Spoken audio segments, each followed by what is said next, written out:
I love indie games, with EA creating new ways to drain your wallet, Activision advertising weapons of war, and MiHoYo reinventing gambling to have bigger titties. Indie games are a great way to escape the problems of the industry. Some people are saying that gaming is at the worst it has ever been, but I plead the contrary. Gaming is currently going through a golden age. You just need to know where to look. And since you people are lazy, seriously, get off your ass and stop watching this video, you lazy bitch. How about I look for it? Here are some of the best niche indie games that you probably haven't played. Now, I should say that all the games in this video are rather small packages. Whether that be because they are demos or because of their lower production value, most of these games come in at under $5 and are couple-hour experiences, making them very low commit. Seriously, why haven't you bought them yet? I'm no longer asking. And so, with that said, it is time for me to tell you in a very non-threatening manner what to spend your time on instead of watching shitty videos like this one.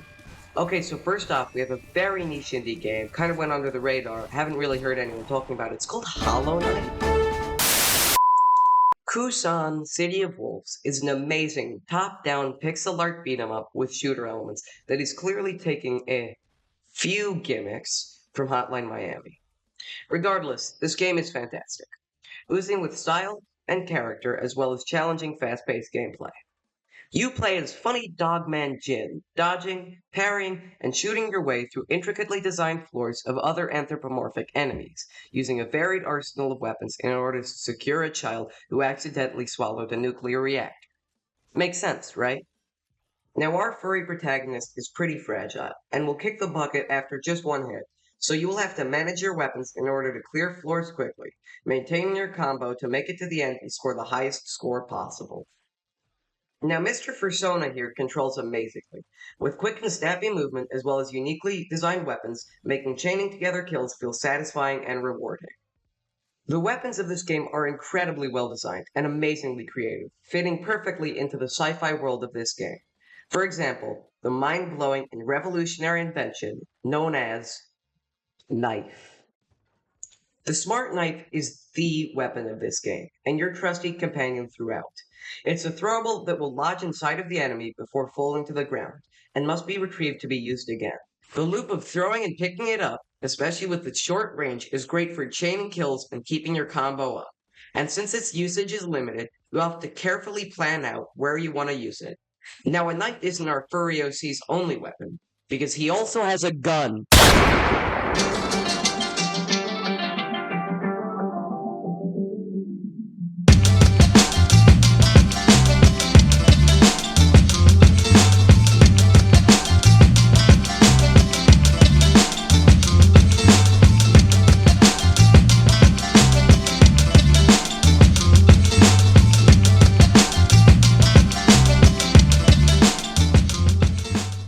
These weapons work together to make a nice flow state, switching between your tools with nice rhythm to make sure combat never has a dull moment and everything stays well paced.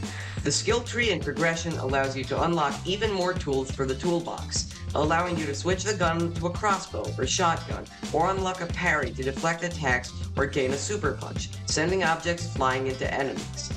The incredibly well-made base kit, combined with the many additions you can add, lead to a balanced and varied combat style that changes for every player, both being intuitive and having large amounts of depth. However, the tight gameplay is not why I love Kusan. It is the overwhelming and incredible style that seeps into every corner of the game. Everything about the aesthetic of the game just works. The pixel art is gorgeous, there are hints of a fascinating story told through amazingly illustrated comic panels laced in between in-game cutscenes, the sci-fi neon visuals make everything feel dingy, the rooms feel hostile and add to the action of the game, but the best part by far is the music. From the chill and melancholic tracks for cutscenes, establishing the vibe of the city, to the heart-pumping tracks in the levels that just make you want to go sicko mode, it works quite similarly to Doom, where the music just makes you feel like a killing machine, taking on armies of grunts and quickly dashing through rooms as you gain this feeling of being unstoppable. You're a fucking menace, and the only thing they fear is you. Now I feel like I should talk about the first boss of the game, because it is one of the most interesting and unique boss encounters I have had in a while, and I feel somewhat conflicted. Minor spoilers for the game, this happens within the first hour but is somewhat of a twist. While doing a mission, you complete a floor and head towards the exit, but while on your way there, the floor caves in and you are immediately thrust into a boss fight. DJ Garak is the first boss of Kusan City of Wolves and is a sharp difficulty spike from what you have been facing up until this point. He constantly teleports around the map, throwing his glove at you and swinging around with long melee combos, all while spawning melee grunts for you to deal with. The thing they do really well with this boss is making sure that he fits into the normal one-hit kill combat system of this game. Your knife will stick into him, making it unusable until he teleports, and your gun does minimal damage, but you can use it from far away, and there is plenty of ammo strewn across the arena. Now this is a tough fight, mostly because you die in one hit. But you tough it out, die, try again, die, and so on. But finally, you manage to whittle his health down to 0. A strange and somber end to the fight makes it strangely melancholic despite the upbeat music and blinding lights of the club it takes place in.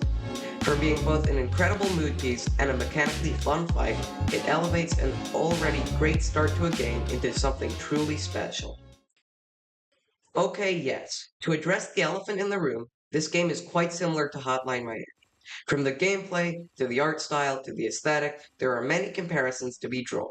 However, I think the game manages to set itself apart enough for it to be honestly fun. For one thing, this game is harder. A lot harder. And while it may not have the same weapon selection yet, it manages to expand on the mechanics of the Hotline Miami franchise while fixing some of its major problems. And also, since Devolver hasn't made a new game in 10 years, I think we can see this game as more of a spiritual successor rather than some sort of riff-off. Plus, if it means we get Jin in Payday 4, I will take it. Hotline Miami debate aside, Kusan is incredible. The demo ends about halfway into Chapter 2, and what we see reveals that the folks at Circle from Dot have plenty more in store for us. It plays completely differently from Chapter 1, being out in the open streets, with cars attempting to hit you and new enemies. I have a feeling that there is much more to see than what we saw in the demo. At the time of recording, they have just closed their second playtest, but I am beyond excited to see what the full game has in store.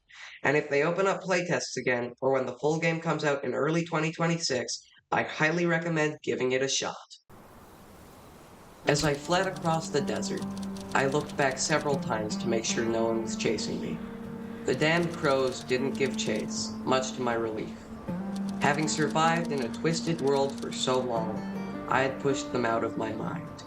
Yet the unyielding, brutal, and uncompromising Furies have been silently trailing me for decades. And alas, despite all my efforts, they found me. Their voices weren't soft whispers. Instead, they commanded with an impressive weight. No one gets out of here alive.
Oh my god, Kill the Crows is incredible. Why has no one heard of this game? Holy fuck! Kill the Crows is an amazing top-down beat-em-up with shooter elements. Wait, this seems somewhat familiar. In Kill the Crows, you play as Isabel, a sharpshooter fighting for her life in a ghost town against waves and waves of weird and wacky crow enemies with a one-shot, one-kill system. The core gameplay loop is simple, but it just works. The handling of your revolver is incredible, pulling the mouse out makes you more accurate, allowing you to click on heads with precision, pulling the mouse in allows you to fire faster than light, taking enemies down so quickly you feel like you're spraying bullets while on cocaine. You also have a dodge roll to help defend yourself from enemies. Movement is key, and the enemy design and layout encourages precise and careful positioning, and enemies will often corner you in tough situations. And when that happens,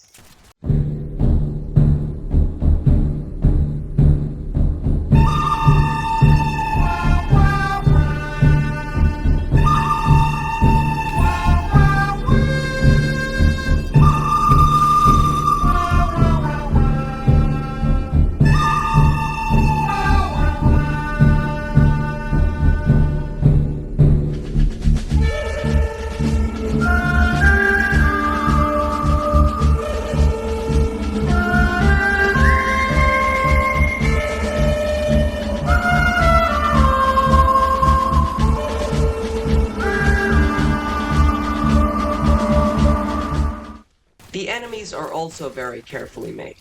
You have your low-level grunts, but the special enemies are where it shines. Sharpshooters will hunt you down from long distance, but their laser sight gives them away easily. Dodging them is tougher than most, so often your best recourse is to kill them before they kill you. Then you have the Defender, who has a shield, making it so that you have to hit it from behind. Wait, they aren't that tough on their own, but they usually end up messing you up just by taking your attention for too long. The enemies on their own can be challenging, but their main strength comes from working together, pinning you into a bad spot. With most runs ending with you having to deal with 30 enemies, your showdown energy has run out, you're trying to reload. Dear God, why is this happening? Help me! One of the most interesting parts of this game is the bosses, bringing up the question of how does one design a good boss with only one health? And the answer is you do it in a very interesting way. I can't even give you a general template because each boss is completely different, acting sort of like a puzzle, where over multiple attempts you find out what their solution is and how to be quick enough on the draw to exploit it while still being beatable on the first try. However, the amazing part of Kill the Crows that turns it from a good game to completely addicting is the way to vary your runs. You have a massive selection of guns that you unlock over time by completing challenges, as well as different types of showdowns, and a large amount of charms that you can equip to fit your playstyle, giving huge changes to how things go. Want a higher ammo capacity? Switch to the Crimson, with 7 bullets and reloading all of them all at once, but much slower than usual. Just want something weird? Switch to the Royal Gunsmith's Custom with an underbarrel shotgun. You can change your showdown in a bunch of ways, even being able to switch it out for just another gun, akimboing your way to victory. And the charms pair with the different loadouts to help you cover your weaknesses. But the best way to change up your runs is with the modifiers. You have difficulty settings, allowing you to make runs harder, but you also have 14 different curses, changing the game in weird ways, like making enemies explode on death, or having them spawn in quicker but be able to inflict friendly fire. But the genius thing about these curses is how they have downsides, but also benefits. For example, the explosion one means that enemies will often take care of themselves, reducing the number that you have to worry about, as well as leading to more strategic gameplay as you try to group together people to get multi-kills. However, this modifier still makes positioning much harder. You might not die to an explosion directly, but they very well could lead you directly into an oncoming axe. A part of me does wish that they pushed the game into a more roguelike-esque direction, having you gain abilities and make choices mid-run to lead to even more variation, and the predetermined spawn layouts and order can lead to stagnation in the early parts of a run. But overall, the ways to change your loadout leads to varied gameplay and a large amount of replayability, making it a fun and addicting brain-off game with simple yet intuitive controls and an incredible atmosphere. The feeling of isolation comes through so well with the understated and ambient main theme, contrasting well with the heart-pumping action. There is only one way this ends. You dying. Alone. The odds are completely stacked against you, but maybe there is a way you could still win. A decade had passed, and the town lay in ruins, beyond recognition. Yet even in such decay, it still felt like home. home, the place of my birth, and the place where I will die. Gunfrog is weird. I mean, what do you expect? This motherfucking frog got a gun. It's so weird, I'm really not sure what to call it. It is technically a 3D platformer, but it's so different from any other 3D platformers that I'm not really sure that the term 3D platformer does it justice. I mean, I played Super Mario Odyssey to completion, but I don't remember any point where Mario pulled out a gun. So I want you to imagine real quick, what if in Super Mario Odyssey you had a gun?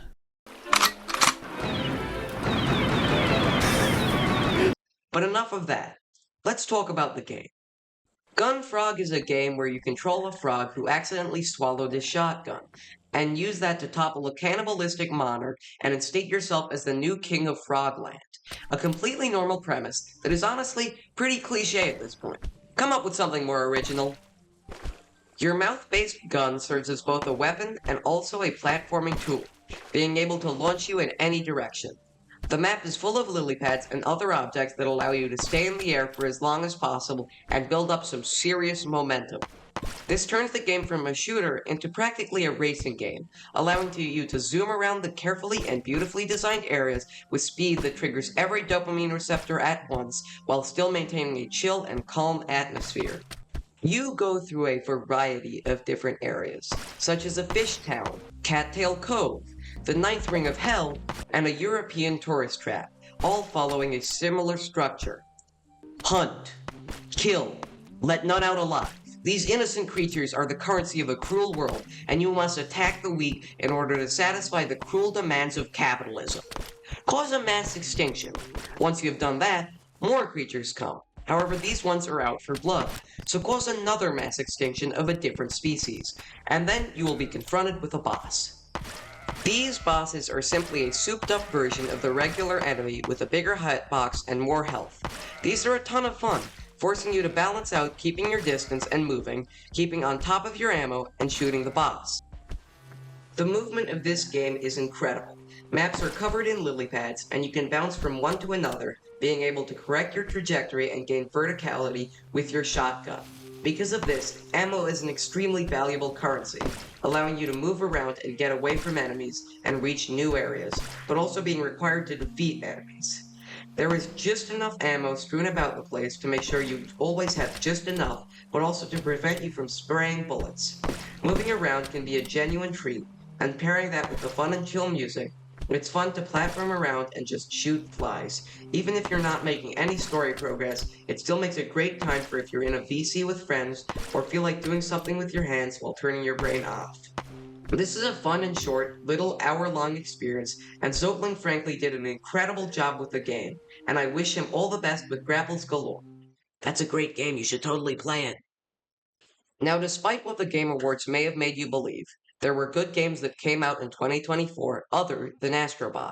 There were so many incredible games that came out last year that have really made an impact, but the best one by far is easily Strange Scaffold's I Am Your Beast.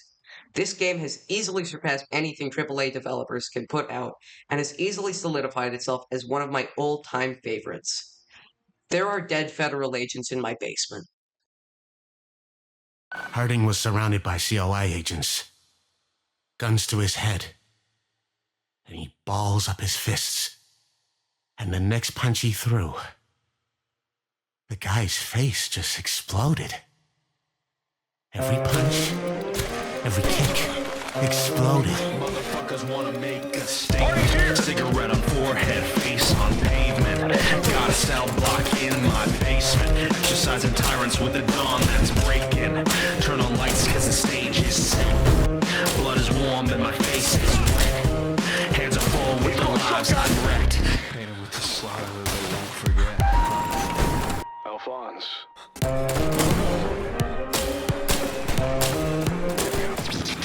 Watch it roll, fall, napalm, ashes and slivers. It's a death knell knocking and I'm here to deliver. With the riot shield crushing through the gates you erect. While you screaming, motherfucker, thought this wasn't a threat. Thought our contract was good, that betrayal's theoretical. Sweat nightmare with the word radical. Now the bodies around me say your word's not worth shit. Call your favorite agents, I'ma teach you to quit. I Am Your Beast is an FPS speedrun game that just makes you feel awesome. You play as Alphonse Harding, an ex-member of the COI, an organization that has no legal connection to the US CIA, fighting off the agents attempting to bring you in for one last job. The thing this game does amazingly is making you have to think on your feet. You start out each level with no weapon and instead have to manage with what is given to you, picking up weapons from the floor or enemies that you have just killed. Each weapon has a very limited capacity, making you have to grab a new weapon whenever you can, and making sure you're never too comfortable. There are so many different ways to kill agents, from guns to explosives, knives, to just throwing weapons that are out of ammo, your feet, and even fucking bees. The more creative and skillful a kill, the more you will be rewarded with a better time bonus. This is genius. In most games, you quickly figure out what weapon you like, and most of the time just use that for the whole game. But in I Am Your Beast, things are moving so fast and you're switching weapons so quickly, you have to make a split-second decision on how you want to use it. Whether you want to throw it at someone, try to find new weapons, go for a headshot, or just spray bullets. Furthermore, the map design of this game is immaculate, with wide open spaces, tight hallways, tripwires, canopies you can run on, exploding barrels, and weapons and gadgets strewn about. Routing levels is some of the most fun I've had in any game, and one person's route can be completely different from another's. Like Kusan City of Wolves, this is another game that makes you feel completely unstoppable. You are incredibly fast. Agents are swishy enough to allow you to chain kills together, but there are enough of them with enough firepower to make levels a real challenge. You can speed through levels so fast with so much style, this game can be a visual treat, and the level design can also serve as an amazing set piece. There is a perfect balance with gameplay and visuals that just works incredibly well, and despite the low poly graphics, it feels so much more real than all these immersive 3D shooters with big graphics made by soulless AAA studios. The incredible music by RJ Lake fits so well with the game, making sure that not a single moment of any level goes by without you being full of adrenaline, and contrasting that with the calm and relaxed music of the main menu and dialogue leads to fantastic juxtaposition. Each song also contributes to the story in a meaningful way, alternating from tense and pulse pounding, and then in the middle of his level switching to something calm and relaxed where you can reflect on your life decisions. What is wrong with you? Why are you like that? Why does everyone you love always leave you? Maybe you're the reason behind your parents' divorce. Wait, what were we talking about again? Despite this really being a gameplay-first experience, the story is not left in the dust either. It is mostly told through these cassette recordings in between levels of a conversation, both advancing the story and providing a great lead-up into the level, giving you a hint of what you're getting into. Furthermore, this game uses a radio system. Alphonse is hijacked into the COI signals, and while you go through a level, you can hear exactly what the enemies are thinking.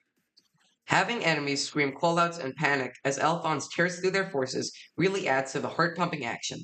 Adding that with the occasional average conversation you overhear, ranging from a story tidbit to just pure comedy, the radio makes the game feel so much more alive.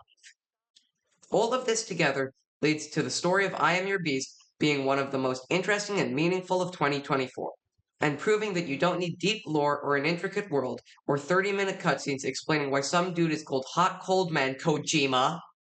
Instead, you can just make something human, because when the bullets are not firing, Alphonse, the general, and everyone you're fighting is a human, and they have lives, and they deserve better than this. War is never the answer, and the anti-CIA message of this game is incredibly well delivered. Now, while this game is a great experience playing through for the first time, there is plenty more to do after you roll credits, because while levels are fun to play through the first time, you can do plenty more than just beat them. Because in order to truly understand the game, you need to attempt the S rank.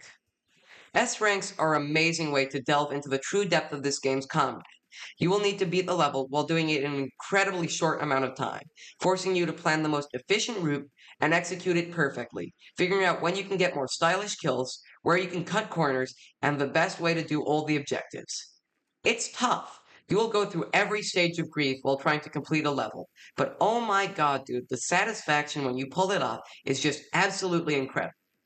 Each level also has a side objective you can do, forcing you to tackle it in a new and unique way. And if all that wasn't enough post-game content, there are also 3 different other campaigns for you to do. There are the challenge levels, acting very similarly to the story levels, just being a bit harder. Then there is the COI support group, having 9 new levels, each with unique gimmicks and an actual post-game continuation of the story. It also features Mr. Julian Noodle himself as a VA, and that's just real cool. Finally, there are the cold sweat levels, being extremely hard levels that really push the game to its limits. Overall, the game is simply incredible, and words alone do not do it justice. Just look at the gameplay. Talking about this in a calm and collected manner does not fit the tone, and I should probably move on before I just devolve into random screaming. Just please go play it. You won't want to find out what happens if you don't. Great job, Strange Scaffold. Can't wait to see what you guys cook up next, and congrats on the awards. You absolutely deserve that, and then some. Ah, death. That inevitable thing that we will all experience at some point. It is one of the few inevitabilities of life, and thus is merciless. It is unrelenting and yet indiscriminate. No matter who you are, it will come to you sooner or later. So what if it was motivated by the demands of capitalism? Welcome to Have a Nice Death, a game where you play as the bureaucratic Grim Reaper running Death Incorporated, the company managing the many forms of death. However, there is a problem.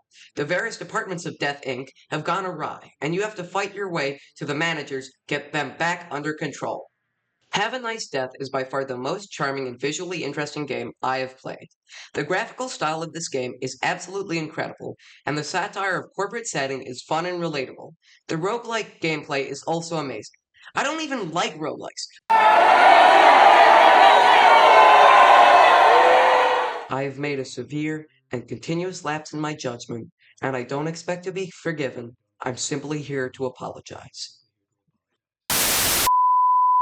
Have a Nice Death pulls off the roguelite formula so well. There are an amazing amount of branching paths you can do, along with genuinely mind-blowing number of ways to make your runs different, from cloak weapons, spells, scythes, curses, elevator upgrades, rooms, foods, shop items, weapon upgrades, areas, that allow each run to take on its own identity.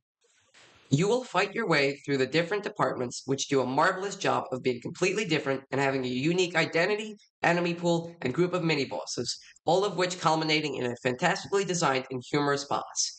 Each boss being a creative idea with engaging attacks and being so well animated it can be a marvel just to watch. From a Burger Chain psychotic chainsaw-wielding mech-piloting mascot to a coked-up schizophrenic Jack-in-the-Box, the bosses of this game are overflowing with charm and personality. Everything in this game just has so much life behind it. Every one of their animations that is just the best looking game I have ever played. Suck it, Hollow Knight! I have made a severe and continuous...